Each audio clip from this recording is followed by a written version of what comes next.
এই ভবনে প্রবেশ করার আগে দোয়া দরুদ পড়ে বুকে হাত দিয়ে তারপর ঢুকতে হয়। তবে এই অফিসটিকে প্রথমবার কেউ দেখলে মনে হবে যুদ্ধের সময় কিংবা ভূমিকম্পে বিধ্বস্ত হওয়া কোনো ভবন। কিন্তু না, আপনার ধারণা সম্পূর্ণ ভুল।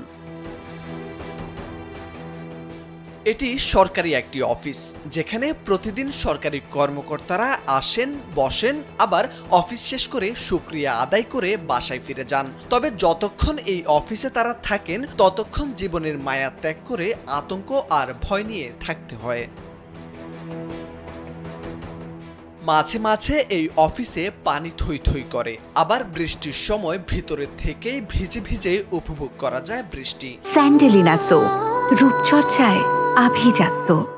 শুধু সরকারি কর্মকর্তা কর্মচারী নয়, এই অফিসটি এতটাই ভয়ঙ্কর যে এখানে প্রতিদিন সেবা নিতে আসা মানুষও অফিসে ঢোকার আগে দোয়া পড়েন। ঢুকতে আমার ভয় লাগে, কিন্তু আমি দোয়া দরুদ করে আমি বের হয়ে বাইরে দাঁড়ায় রয়েছি, কিন্তু আমার ভিতরে ঢুকতে অনেকই ভয় লাগে, কারণ দেখি অনেক জায়গায় বিল্ডিং ভেঙে ভেঙে পড়ে যায়।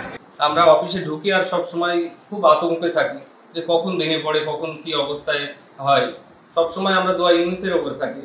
বরিশালের মেহেন্দিগঞ্জ উপজেলার সমাজ সেবা অফিসের চিত্র এটি। 5 যুগ আগের পুরাতন ভবনটিতে বড় বড় ফাটল আর একাংশ ভেঙে গেছে। ভবনের পেছনে একটি খাল রয়েছে, যার ফলে জোয়ারের পানি বৃদ্ধি পেলেই ভিতরে ঢুকে থই থই করে। আরেকদিকে ছাদ ছুঁয়ে বৃষ্টির পানি পড়ে চেয়ার টেবিলে, নষ্ট হয় প্রয়োজনীয় কাগজপত্র। কিন্তু কোনো উপায় নেই এই ভবনে সেবা প্রদানকারী কর্মকর্তা কর্মচারীদের। ভিতরে ঢুকি না, যাতে অফিসারকে লাগে আমি বাইরে খাড়ায় দাঁড়ায় কথা বলতেছি। আমার নাম আলতাফ শিকদার, আমি জনগণতে আসছি অফিসে কাজের জন্য।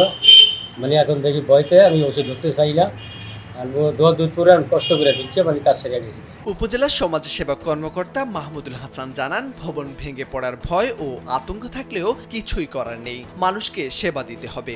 ঊর্ধ্বতন কর্তৃপক্ষ একাধিকবার এই ভবন পরিদর্শন করলেও কার্যকরী কোনো ব্যবস্থা হয়নি। 50 বছরের পুরাতন ভবনটিতে জীবন বাজি রেখে অফিস করছেন তারা। আমরা ঊর্ধ্বতন কর্তৃপক্ষকে বিষয়টি অবহিত করেছি এবং আমাদের ঊর্ধ্বতন কর্তৃপক্ষ বিষয়টি অবগত আছে।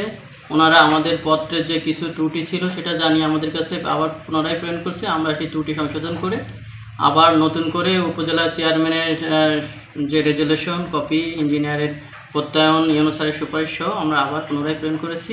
ভবন ভেঙে পড়ার ভয় ও আতঙ্ক নিয়েই সেবা দিচ্ছেন কর্মকর্তারা। প্রতিদিন গড়ে এই অফিসে 3 থেকে 4 শতাধিক সেবা প্রত্যাশী সেবা নিতে যান সেখানে। আতঙ্কের মধ্যেই তাড়াহুড়া করে কাজ শেষ করতে হয় তাদের, তাই দ্রুত ব্যবস্থা নেওয়ার দাবি অফিসের কর্মকর্তা কর্মচারী সহ সেবা প্রত্যাশীদের। মোরশেদ আলম, কালবেলা।